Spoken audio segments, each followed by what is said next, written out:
Është bllokuar për rreth një orë pika e kalimit kufitar të Kapshticës mes ditën e kësaj të diele, duke krijuar menjëherë radhë të gjata automjetesh.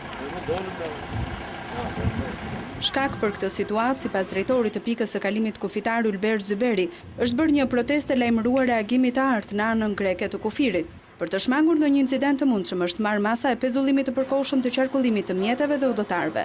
Që në orët e para të mëngjesit në anën shqiptare të kufirit është vërejtur prezencë e shtuar e forcave të policisë shqiptare.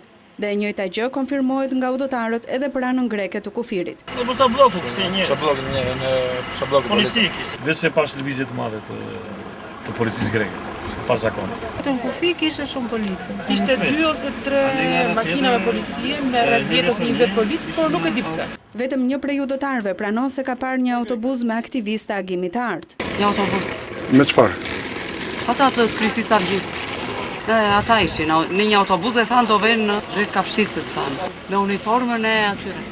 Çfarë uniformën kishin ndeshur? Bluzat zeza me atë stampën që kanë. Arsyet e protestës së agimit të artë në Kapshticë nuk dihen ende, pasi autoritetet doganore shqiptare në komunikimin me kolegët grek nuk kanë marrë sqarimin nëse protesta ka lidhje me kishën e Përmetit apo me çështjen e toponimeve.